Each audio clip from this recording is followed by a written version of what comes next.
andito na tayo sa final part ng ika-tatlong column. Ayan. Naalala nyo, yung Matthew ay meron siyang imaginary na column. Nung sinula ni Matthew, ay merong imaginary. Hindi naman naka-column yung Matthew kung babasahin nyo. Pero may mga imaginary columns. Yung unang column ay yung unang narrative. First narrative, chapter 1 hanggang chapter 4. Yung ikalawang column ay yung first discourse. At ito yung tinatawag nating Sermon on the Mount, chapter 5 hanggang chapter 7. Ang ikatlong column ay yung pangalawang narrative, which is itong chapter 8 hanggang chapter 9. And then, by next Sunday, titingnan natin yung ikaapat na column, which is yung second discourse. At ito yung sending of the disciples. Yan. So, by that time, hindi na this time, sa ating pag-aaral ngayon sa chapter 9, sila ay mga disciples pa. Okay? Pero later on, pag isinugo na sila, mapabasa nyo, sila ay mga tatawagin ng mga apostol o mga apostles. So, ipapaliwanag natin yan pag inabot natin yung chapter 10 and 11 yung sending of the disciples. But for now, dito po muna tayo sa last part ng chapter 9, which is 27 to 38 verses 27 hanggang 38. Pero babalikan muna natin yung 35 to 38.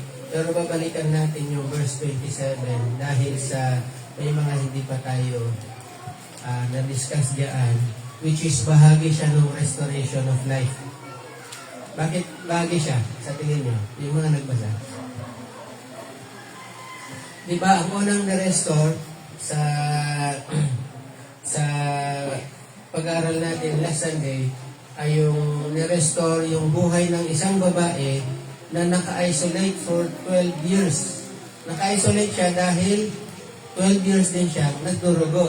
So, hindi siya pwedeng makihalubilo sa community, hindi siya pwedeng pumunta sa templo, hindi rin siya pwedeng makausap ng kanyang mga pamilya kasi mag-defile sila. Okay, the restoration ng life ng isang 12 years na babae na nagdudugo.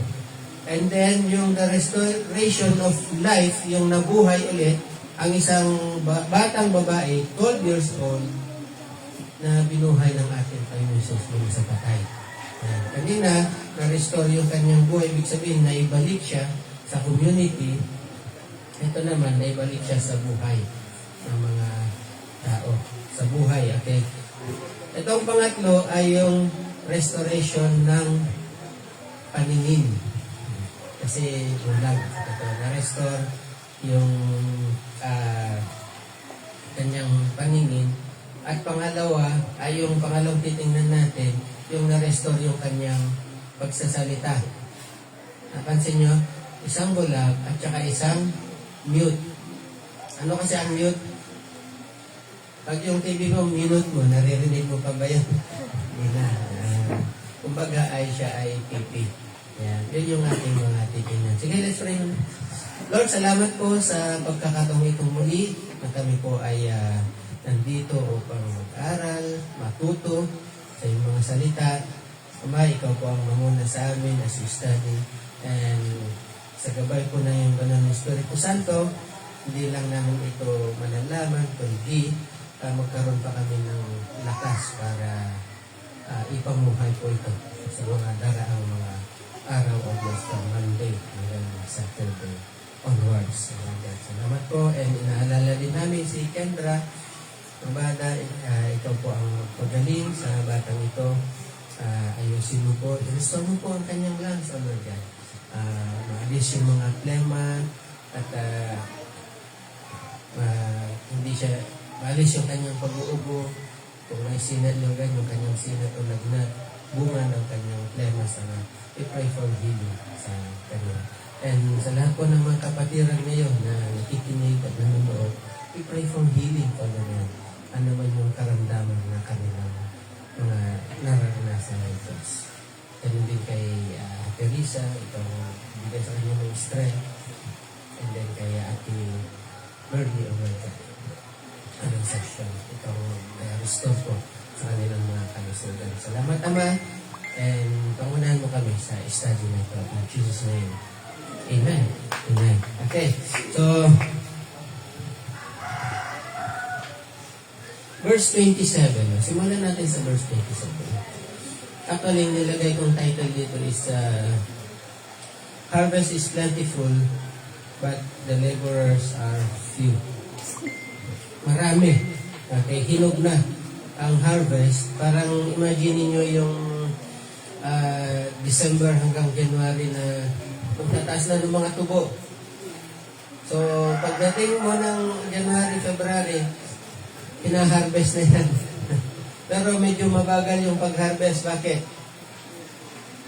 O ilan na lang ngayon yung nagtatabas. Dati mabilis. Kasi ang dami nila hanggang doon. Pero ngayon, mabagal yung pag-harvest kasi tutukunti yung nag-harvest. So, meron tayong mga titingnan mga solution dito. But before that, of course, tingnan muna natin yung verse 27. So, when Jesus departed from there, two blind men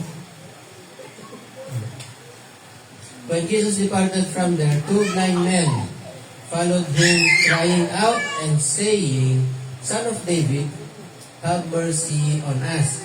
And when he had come into the house, the blind men came to him, and Jesus said to them, Do you believe that I am able to do this? They said to him, Yes, Lord. And 29, then he touched their eyes, saying, According to your faith, let it be to you. Kung ano ang iyong pananalig, sabi niya, ay mangyayari. Kung ano yung pananampalataya mo. So their eyes were open, and Jesus sternly warned them, saying, See that no one knows it. But, verse 31, when they had departed, they spread the news about him in all the country. Yan. Yung verse 31, tingnan mo natin una. Kasi sabi ng Panginoon Jesus, doon sa dalawang bulag, sabi niya, siguraduhin ninyo na huwag niyong ipagsasabi. Yan. Pero dahil yung mga bulag ay excited, dahil nakakita sila, anong ginawa nila? Pinagsabi nila, pinagsigawan. Umikot-ikot nga sila sa kanilang lugar, sa Galilee, at sinabi nila, Uy, si Jesus ganito. Bakit? Bawal ba ang ipagsabi? Hindi. Pero sa pagkakataong ito, ang Panginoon Jesus ay, kung babasahin natin sa ibang Gospels, ang mga Hudyo, nais siyang gawing hari. Dahil sa mga nangyari sa kanya. So sabi niya, huwag mo pagsabi. Okay? It's not because limitado lang yung kaya niyang pagalingin, or it's not because ayaw niyang maging tanyag. Hindi. Actually, kilala na nga siya Dinudumog na nga siya. Yan lang ay yung may pagkaugnayan ito sa political, hindi religious na pagkataon. Pero ito yung gusto kong ipakita dito. Sabi ng Panginoon, huwag niyong pagsabihin. Pero pinagsabi nila. Sa atin, sabi niya, magpatotoo kayo. Ipagsabi niyo yung Ebanghelyo. Anong nangyayari? Tikom ang bibig. Yes. Siguro mas maganda sabihin natin, huwag niyo ipagsabi. Baka ipagkakalat niyo. Yan. Sana. Pero, ang ating, ito ay challenge po sa atin na kung ano man yung naranasan natin, ano yung mga na-experience natin na ginawa ng Diyos sa ating buhay, dapat walang makahadlang sa pagsasabi na, pagsabi natin to, walang makakahadlang dapat sa atin. Yan. Okay, so going back sa verse 27, pag alis nila doon, ibig sabihin doon sa bahay nung pinuno ng sinagoga, sa bahay ni Jairus. Ano bang nangyari doon sa bahay ni Jairus? Yung babae na 12 years old, namatay, so sinabi ng Panginoon, tumayo ka. Tabita kumi, sabi niya. Babae, tumayo ka. So, bumangon nga yung batang babae. So, from there, umalis sila doon. At pag alis nila doon sa daanan, merong dalawang bulag. Okay? So, pag nasa daanan, ano kayong ginagawa ng dalawang bulag doon? Sa tingin nyo? Naabangan ang Painusos? Pwede rin na nasa daanan kasi sila, ay bulag sila, wala sila ibang trabaho, kundi mamalimos. Baka nandun sila. Pero, hindi sinabi dito, kaya hindi na natin titingnan yung bagay na yun. Basta, nandun sila sa daan, nang padaan ng ating Panginoong Hesus, itong lalaking bulag na to, paano nila nalaman na padating pala ang Panginoong Hesus? Bulag sila, hindi sila nakakakita. Ha? Bulag lang sila, hindi naman sinabing bingi sila eh. Di po ba? Yun. So,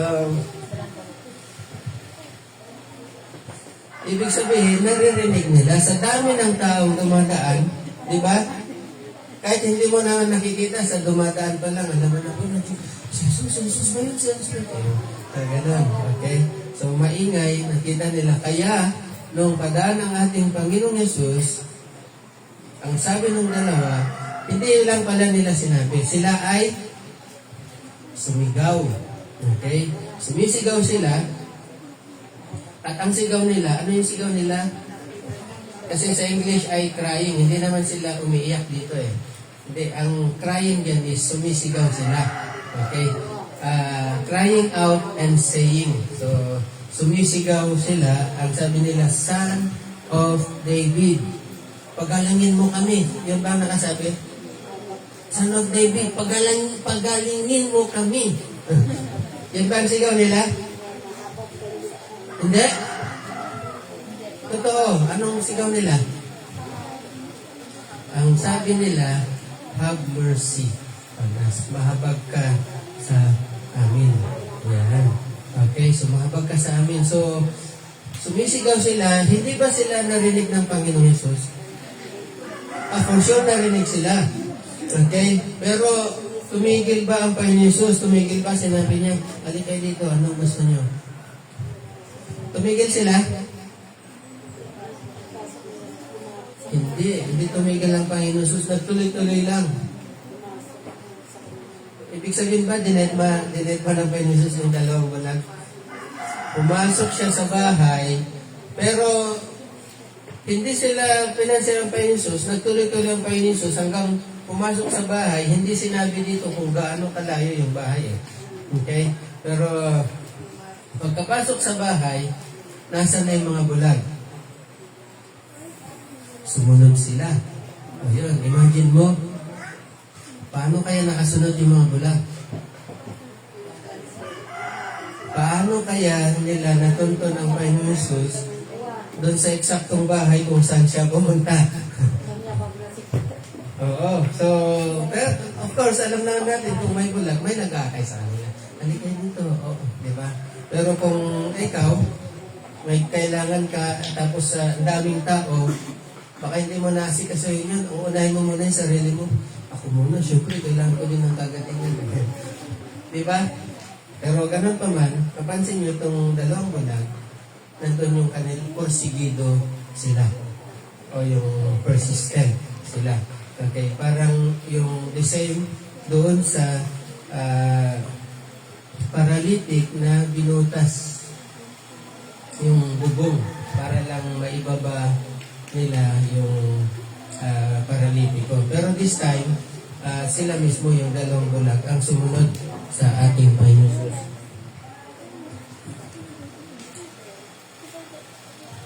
So, balikan natin yung tanong ko kanina. No? Ibig sabihin ba, hindi napansin, doon sa daan, sumisigaw, yung dalawang bulag, ibig sabihin ba hindi sila napansin ng Panginoong Hesus? Of course, obvious yung sagot, di ba? Alam ng Panginoong Hesus.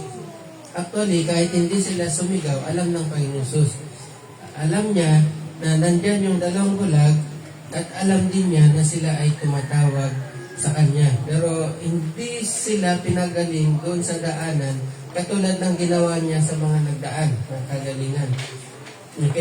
Kundi hinayaan niyang ang Panginoon Hesus, hinayaan niyang sumunod sila hanggang sa bahay.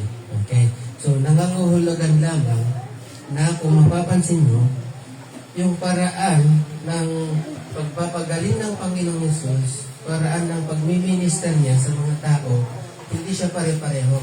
Hindi natin siya pwedeng i-box na, ay, ganito. Meron na yung 2 bulag na o 3 bulag na nagtatalo eh. Sabi niya, ay, yung Jesus na kilala ko, sinabi lang niya, sabi niya, at nakakita na ako kasi, di ba may pinagaling siya na sinabi niya, imulat mo yung mata, di ba? At nakakita siya. Ay, hindi yan yung Jesus na kilala ko. Sabi niya, ang Jesus na kilala ko, namura siya, gumawa siya ng putik, nilagay niya sa mata ko. At nakakita ko. Yun. Hindi. Nag-away pa sila, no?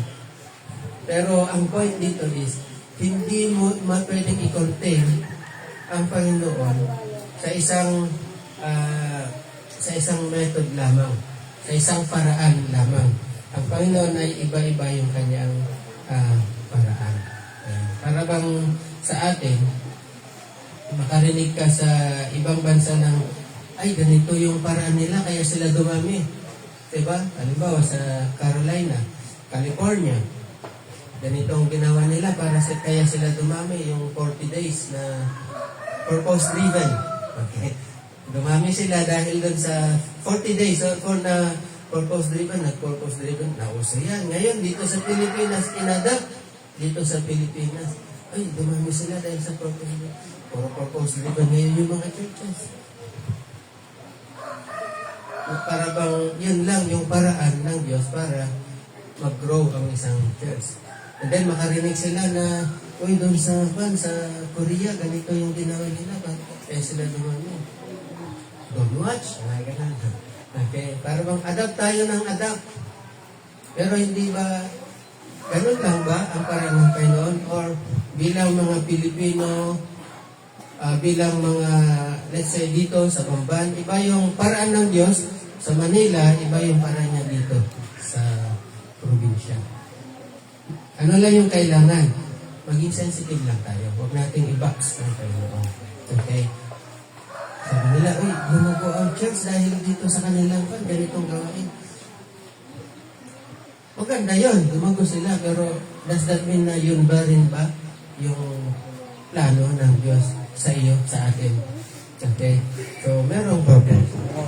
Hindi natin pwedeng i-box ang Panginoon. So, balik tayo dito.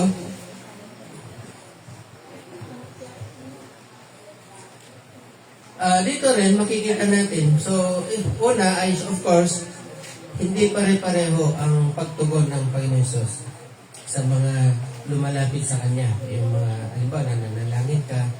So, balikan natin sa pananalangin mo. Nanalangin ka, hindi porke ganito, tinugon siya kaagad. Ikaw naman ay nanalangin ka, hindi pa tinutugon hanggang ngayon.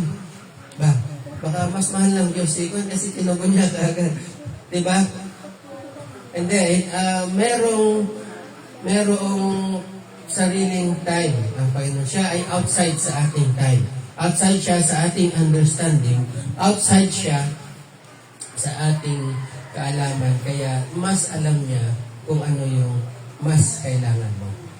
Of course, mayroon tayong kailangan. Meron tayong mas kailangan. Mas alam ng Diyos yung kung ano yung mas kailangan natin. So ngayon,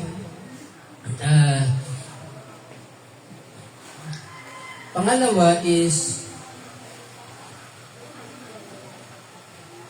nais ng Panginoon kasi yung mga nagdaan ay ang mga tao ang lumapit sa Kanya or kung sino yung madaanan niya, pinapagaling niya. Pero this time, itong 2 bulag, nais ng Panginoon na sumunod sa Kanya o maging persistent sila. So, iba't ibang mga lesson ang natututunan natin dito patungkol sa pananampalataya. And if you may, ay itong verses na ito from 27 to 31, tatawagin natin na persistent faith. Bakit persistent? Kasi yung dalawang bulag, nananampalataya sila, hindi sila nagpapigil, hindi sila na-discourage dahil dumaan lang ang Panginoon Jesus, hindi sila pinansin, baka nga hindi rin sila binati eh. Di ba? So, hindi sila na-discourage, hindi sila nagtampo. Hindi ka okay naman yan ni Pastor, hindi ako naman. Walang ganon na pagtatampo. Sila ay sumunod pa rin sa ating Panginoon Jesus at tinuntun nila kung hanggang sa bahay. At pagdating sa bahay, okay, nabutan sila ng Panginoon. Anong tanong ng Panginoon sa kanila? Oo. Naniniwala ba kayo? Itinanong niya ba ito sa mga naunang pinagaling niya? Halimbawa doon sa paralytic, tinanong ba yung paralytic, naniniwala ka bang kaya kitang pagalingin? O ang sabi niya doon sa paralytic ay, pinatawad na yung kasalanan. Tapos yung babae naman na nagdudugo for 12 years, sinabi na ba sa nagdudugo, naniniwala ka ba na mapapagaling kita? O yung babae mismo ang nag-isip niya, mahawakan ko lang yung laylayan ng kanyang robe. Gagaling na. Di ba? Even si Jairus, yung ruler of the synagogue, hindi naman tinanong ng Panginoon Jesus na naniniwala ka ba na mabubuhay yung anak mo? Hindi. Ang sabi lang ng Panginoon Jesus is, huwag kang matakot, do not fear, yung anak mo ay natutulog lang. Yung gano'n na yung sinabi niya. Pero this time, parang nag-a-apply ng trabaho, may interview. Sabi ng Panginoon Jesus, do you believe that I am able to do this? Of course, yung sagot niya ay yes. We do. Yes, Lord. So, ang sabi niya sa verse 29, according to your faith, let it be to you. So, ayon sa iyong pananalig, ayon sa iyong mangyari, ang ayon sa inyong pananampalataya. Ganon din sa atin. So, pag naniniwala ka, pag nananalangin ka, kung ano yung pinapanalangin mo, panampalatayanan mo yun. Huwag kang bibitiw. Kantaya tayo. Walang bitiwan, huwag kang bibitiw. So, masagot man yan kaagad, or it will take some time, huwag ka pa rin madi-discourage, huwag ka pa rin manghinawa. Tuloy-tuloy mo lang na nanampalataya, and then later on, magbubunga ang iyong pananalig. Magbubunga ang iyong paniniwala, ang iyong pananampalataya.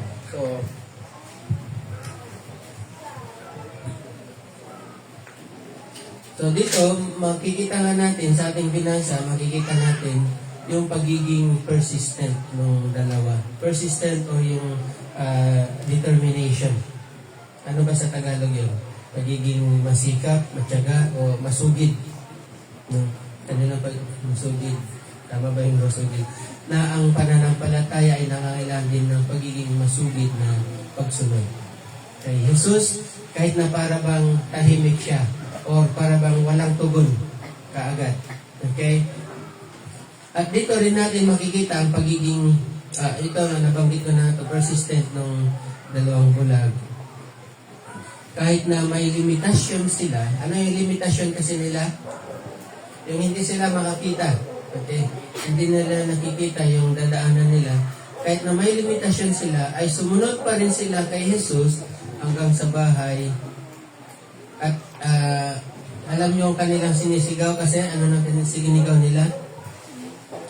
Mahabag po kayo sa amin. Nung humarap sila sa ating Panginoon Jesus, ang sabi nila, Lord, gusto namin makakita, pagalingin mo kami. Yung ba yan? O di ba, ganun tayo manalangin ngayon. Ay, mandaming mga nananalangin, ganun eh. Lord, bigyan mo ako ng ganito. para na tayong nag-uutos sa Panginoon. Pero sila, sabi niya, mahabag po kayo sa amin. Have mercy on us. Okay? Hindi nila sinabing pagalingin mo kami. Okay? Which means na una, sa kanilang pagharap sa ating Panginoong Hesus, nandun yung kanilang pagpapakumbaba. Okay, humbleness. And pangalawa, nais nilang makatanggap hindi ng kagalingan, pero ng habag, mercy, mula sa ating Panginoong Hesus. For sure, dahil mas nakikita nila na kailangan na nila ng habag. Okay, na kailangan nila ng mercy. Bakit kaya? Ang tanong, bakit yun ang hiniling nila sa ating Panginoong Hesus? Bakit mercy? Ang clue natin dyan ay yung paano nila in-address ang Panginoong Hesus. Paano kasi nila in-address? Anong ginamit nila na phrase? Anak ni David. Son of David. Okay. Ang phrase na Son of David, ito ay messianic term. Okay, ito ay term, ito ay sa Old Testament, pag sinabing anak ni David, siya ay ito ay tawag, bansag sa magiging Messiah na padating. Ito ay propesiya sa padating na Messiah. Bakit kasi anak ni David? Kasi yung Messiah ay magmumula sa tribe ni Judah, specifically sa lahi ni David, sa seed ni David. Okay, kaya sa anak ni David.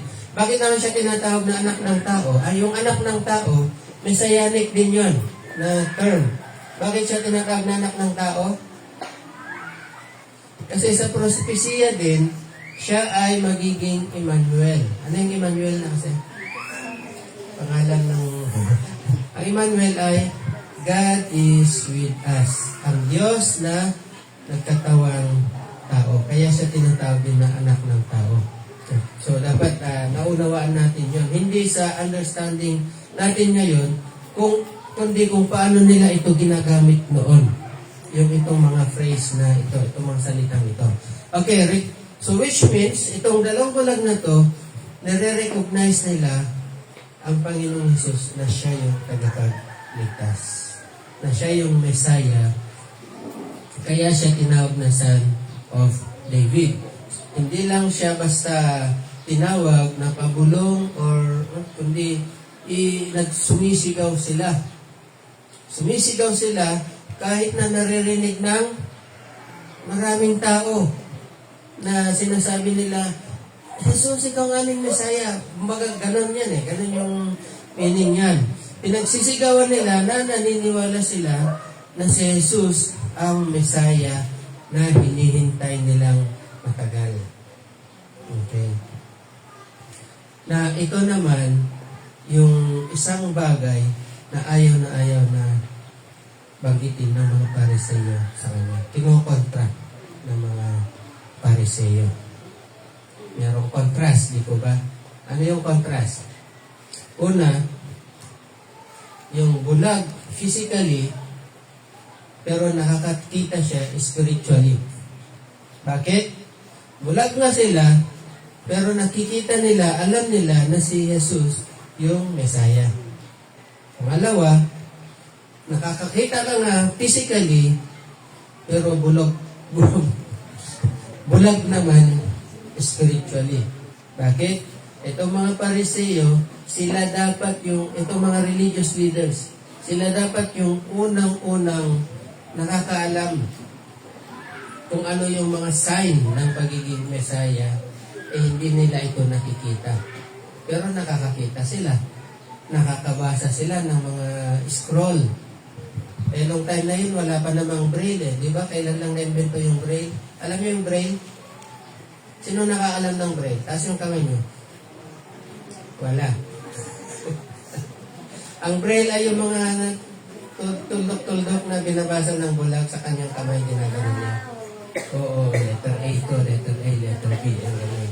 Yun, braille ang tawag doon. Pero kailan lang na-invento yun? So, time ng Old Testament, wala pang gano'n. So, itong mga bulag na to, hindi sila nakakabasa ng scripture. Pero yung mga religious leaders, nababasa nila pati lahat ng propesiya patungkol sa Messiah, pero hindi pa rin nila nakikita. Nagbubulag, pwedeng bulag sila or nagbubulag-bulagan sa katotohanan. Yan, hindi ba nangyayari din ngayon na ang daming mga religious leaders, sinasabi nila, oy, si Jesus tao lang. At ang dami rin mga tao na nakikinig sa religious leader na to, kaya hindi na rin sila mag-aaral ng Biblia, hindi na rin sila magbabasa ng Biblia, basta ang alam nila, tao si Jesus. Yan lang. Totoo naman, tao naman si Jesus, di ba? Tao naman, 100%. Yun lang, siya ay Diyos na nagkatawang tao. Okay. So, gusto ba natin? Alin yung gusto natin dito? Yung bulag ka pero nakakakita ka spiritually? O yung hindi ka bulag, nakakakita ka pero bulag ka naman sa mga spiritual na bagay? Sabihin natin kung ating mga sarili. Kasi nandito naman na pinapangaral ng salita ng Diyos. Lahat tayo may sipi ng Biblia na dadala natin sa ating bahay. Kung wala kang Biblia na physical, meron ka namang cellphone. Meron namang Bible apps, di ba? So, walang reason para hindi natin malaman ang Panginoon. Ang reason na lang yan is ang puso mo, ang isipan mo kung ito ay nakasarado sa ating Panginoon. So, recognize natin. Sa atin, recognize natin ang Panginoon bilang yung sa Messiah. Okay, dalawa lang naman yan eh. It's either bulag talaga tayo or nagbubulag-bulagan. Ngayon, kung bulag tayo spiritually, kanino tayo lalapit? Itong dalawang bulag na to, kanino lumapit? Sa ating Panginoon pa rin. At sila lang, ang Panginoon lang ang nakapagpamulat sa kanilang paningin. So sa atin din, bulag tayo spiritually, nalilito tayo, di natin alam saan tayo pupunta, di natin alam gagawin natin, lumapit ka kay Jesus. Ipapakita niya ang daan. Sapagkat, sabi sa John 14:6, ano kasi yung John 14:6 na? Kalimutan ka na. Memory verse niya yan eh. For God? Hindi pala. Yan 3:16 pala yan. Okay. I am the way, the truth, and the life. Okay. So, magkaroon tayo ng matibay sa ating application. Magkaroon tayo ng matibay at buong pusong pagsunod kay Jesus lamang. Hindi lang magkaroon ng pananampalataya, kundi active na pananampalataya. Ang active, kabalitaran ng passive. Ano yung passive? Yung basta sinasabi mo lang, may faith ka, pero wala naman nangyayari. Parang, maalala ko yung discussion namin nung kahapon. Diba? Sinasabi mo, may pananampalataya, pero hindi naman nakikita. Passive yun. Dapat active. Pag sinabi mong nananampalataya ka, dapat nakikita sa iyong pananalita, sa iyong mga gawa. Okay? So, active na pananampalataya at kilala na, recognize natin ang Panginoon Jesus. Hindi lang, recognize natin siya, kilalanan natin siya, hindi lang bilang manggagamot, hindi lang bilang tagapagligtas, hindi lang bilang yung nagpapala, minsan nakikilala na ang Panginoon Jesus dahil sa mga pagpapala, hindi lang doon. Higit sa lahat, kilalanin natin siya bilang Panginoon ng ating buhay.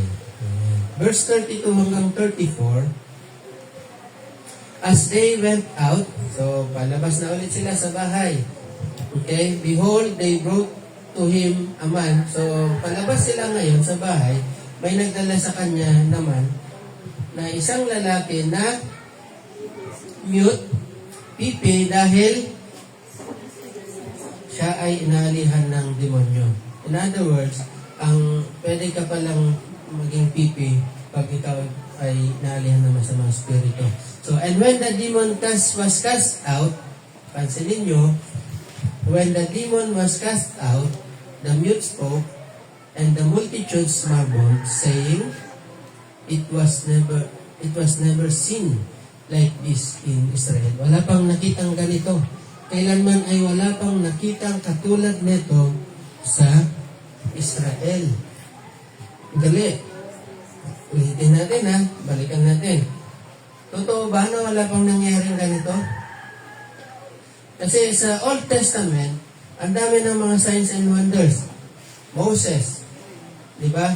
Si Elijah, si Elisha, nakagawa ng mga signs and wonders.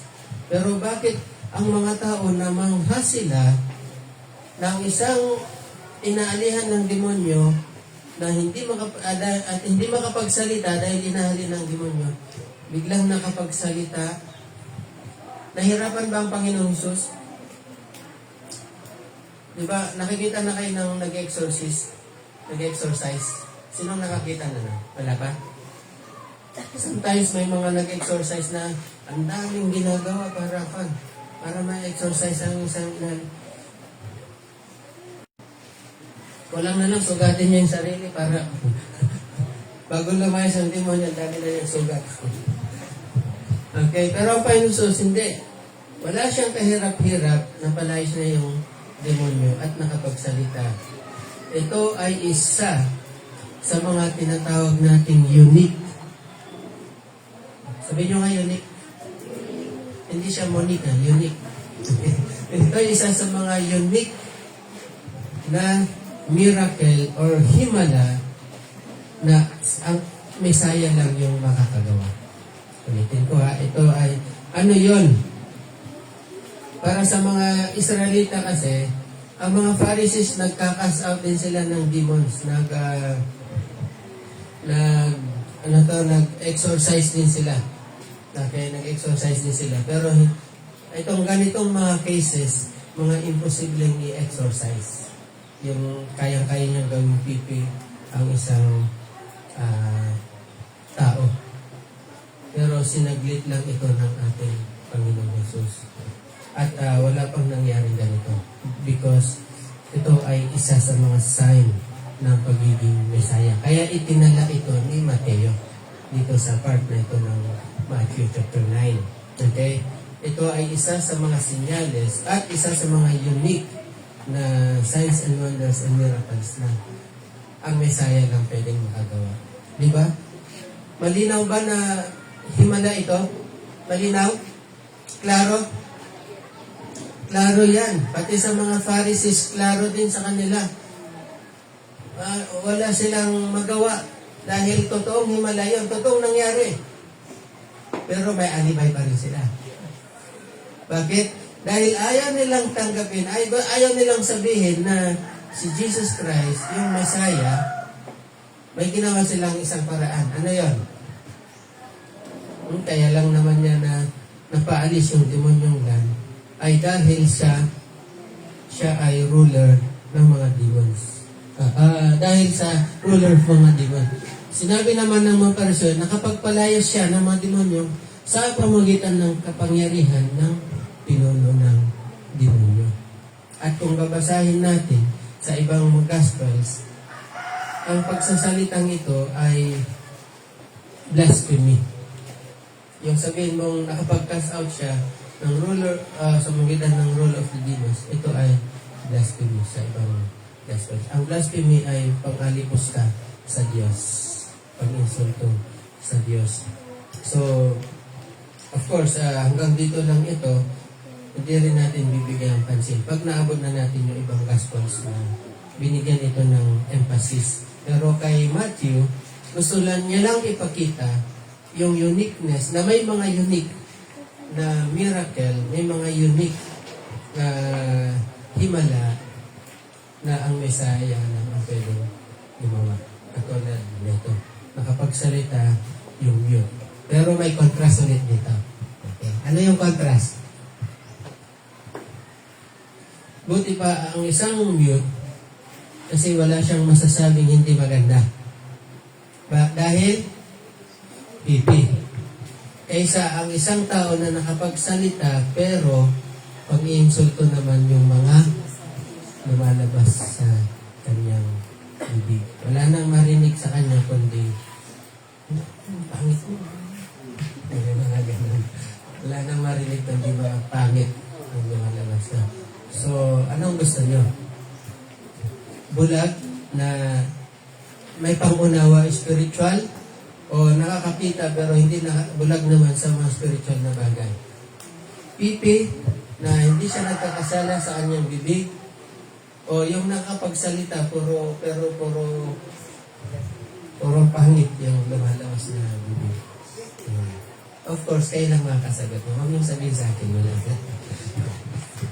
Kayo lang makapagsabi niya. Pero alam ko ang pipiliin niyo. Mas gusto natin yung nakakapagsalita tayo at nakakapagpuri tayo sa Panginoon. Amen ba? Yun, mas maganda yun. Nakakakita ka na at nakakaunawa ka pa sa mga spiritual na bagay, nakakapagsalita ka na at ginagamit mo ang iyong bibig sa pagpupuri, pag-glorify sa ating Panginoon. Di ba mas maganda po yun? Amen. Okay, so next ay tingnan na natin yung 35 hanggang 38. Okay? So, mapapansin natin na ang Panginoon Yesus, bagaman ganon ang sinasabi sa kanya ng mga Pharisees, ay nagpatuloy pa rin siya sa kanyang misyon. So, kahit na may mga hindi kumikilala sa kanya, sa kanyang mga gawa, sa kanyang mensahe, nagpatuloy pa rin ang Panginoon Yesus sa kanyang misyon at hindi lang siya nanatili sa isang lugar. Kung mapapansin nyo, verse 35, Jesus went about all the cities and villages dito sa Galilee, teaching, ano ang ginagawa niya? Teaching in their synagogues, preaching the gospel of the kingdom, and healing every sickness and every disease among the people. Sa Tagalog ay nagtuturo siya sa kanilang mga sinagoga, ipinapangaral ang magandang balita tungkol sa paghari ng Diyos at pinagaling din niya ang lahat ng uri ng mga sakit. Yon ang ministry ng ating Panginoon Jesus. Teaching, preaching, and healing. So, dito natin makikita, makita natin na si Jesus ay hindi naghintay na sa mga tao na lumapit sa Kanya. Yung dumugin siya. Anong ginawa niya? Umikot-ikot na siya. Pumunta na siya sa iba't ibang bayan. Mula Santo Niño, San Vicente, ganyan.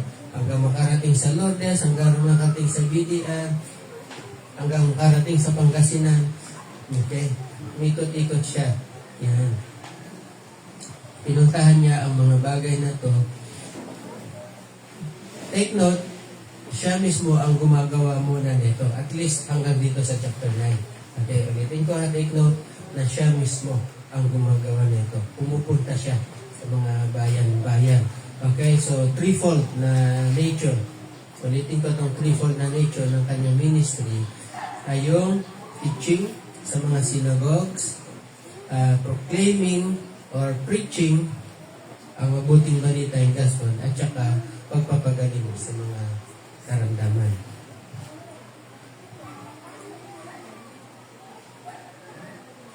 Hindi lang yon. Hindi lang siya ay nangangaral, nagtuturo at nagpapagaling. Sa verse 36, mapapansin natin 35 nun.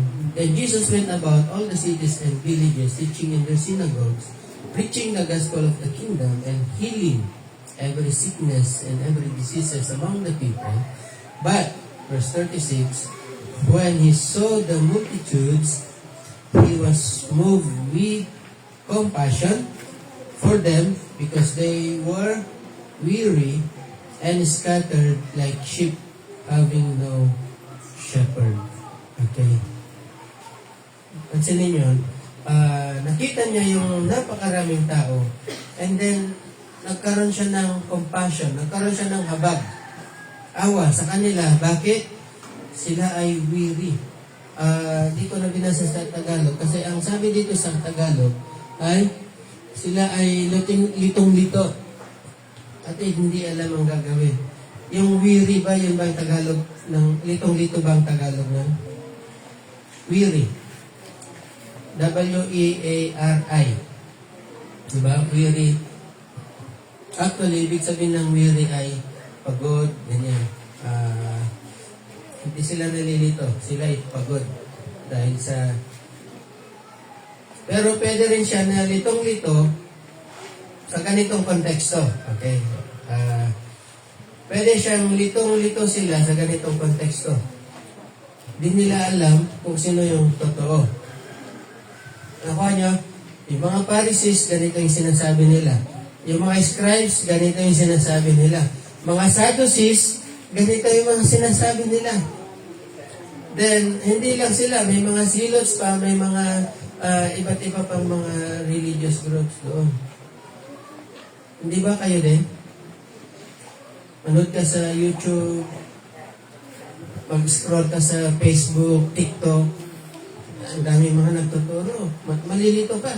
Si Jesus Christ, tao siya. Hindi, si Jesus, propeta siya. Si Jesus Christ, dito. Hindi pa ba tayo nalilito?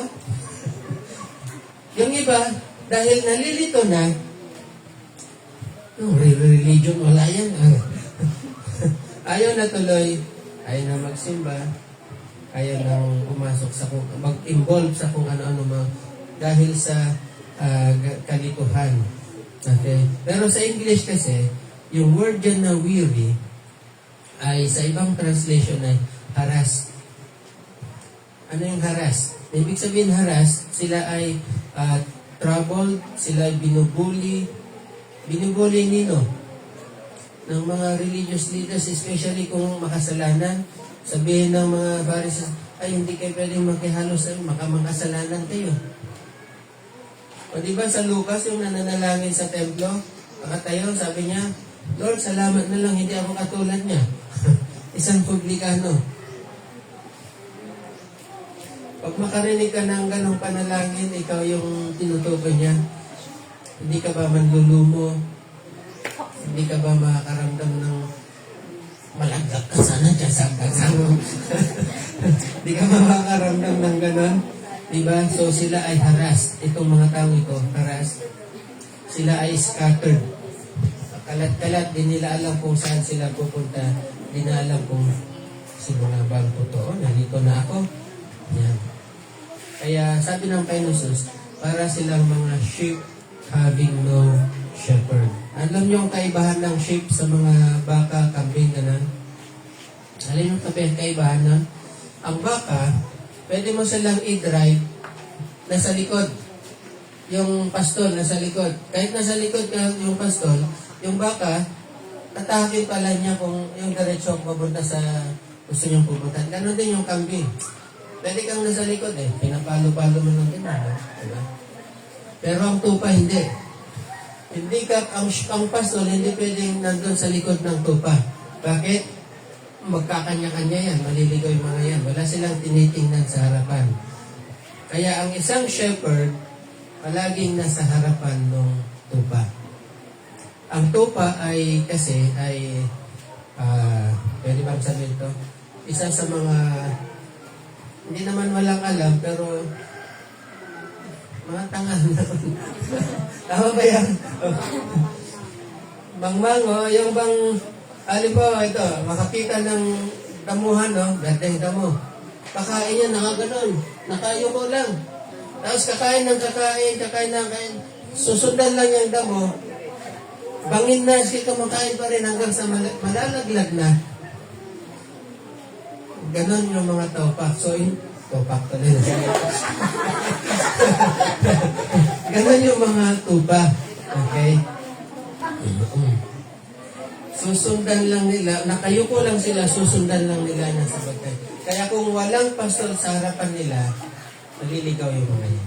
Madali silang maligaw. At yun ang tingin ng Panginoong Hesus sa mga tao. Nagkaroon siya ng compassion kasi ganun na, walang namumuno, walang tunay na namumuno. Kaya nga, sabi sa John, di ba, yung pinag-aralan natin sa Gospel of John, I am, yung 7 na I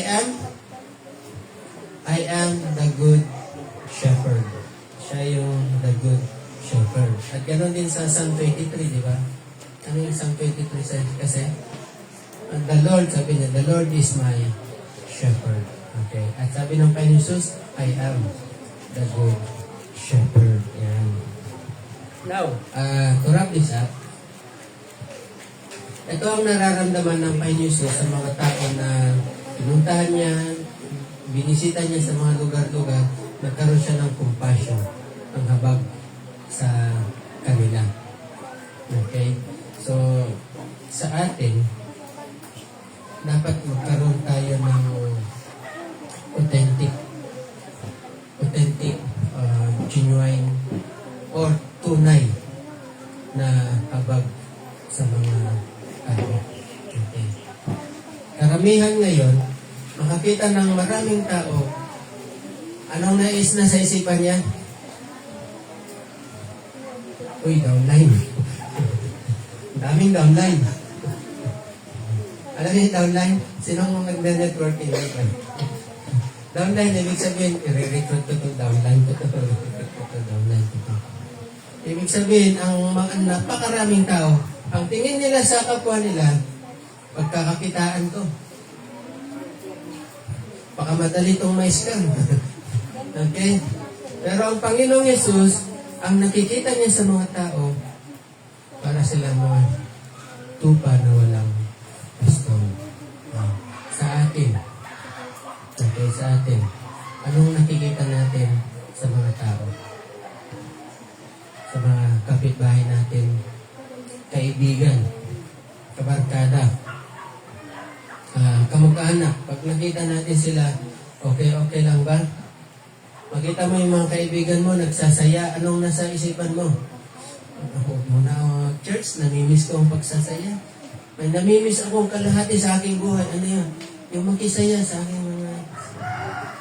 Diba? Or ang nakikita mo sa kanila is kawawa naman sila.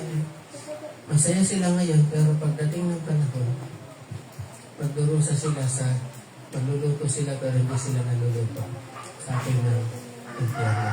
So, ano yung nakikita mo pag nakikita mo yung mga tao mo, kamag-anak mo? Okay? Dapat magkaroon tayo ng tunay na compassion. Yun ang ministry. Yun ang paglilingkod. Okay? I hope and I pray na magkaroon tayo nito. Tayo ay magkaroon ng mission mind. Hindi naman mission mind, hindi naman yung magmi-mission ka. Hindi. Kundi makita mo yung kapwa mo, kaklase mo, kaibigan mo, ipinapanalangin mo sila. Okay? Ang sabi ng Panginoon Jesus sa next, lumipat yung kanto. Ayan. Sa next na verse, chapter 37, sabi niya, nung sinabi niya ito, na they were weary and scattered like sheep having no shepherd, ang sabi niya, the harvest truly is plentiful, but the laborers are few. So, ito yung problema. Okay, ito yung problema. I-analyze natin, ha. Yung, actually, hindi siya problema. Actually, ito yung magandang problema. Magandang problema ay maraming harvest. Maraming aanihin. Okay? Pero ang bad news ay kukunti yung mag-aani. Ayon sa Panginoong Yesus, ano yung solusyon? Sinabi ba niya the harvest is plentiful but the laborers are few? Kaya pumayo kayo. Yan ba ang sinabi niya? Sure? Anong sinabi niya? Manalangin kayo. That is the first step na kailangan natin gawin. Kaya, I hope and I pray na marami tayong nananalangin pag Sabado. Punta po kayo, manalangin tayo because maraming harvest. Very few yung laborers, kailangan natin manalangin para sa mga workers. Ipanalangin natin sila. Ipanalangin natin sa Panginoon, idalangin natin sa Panginoon na magpadala ng mga laborers. Yan.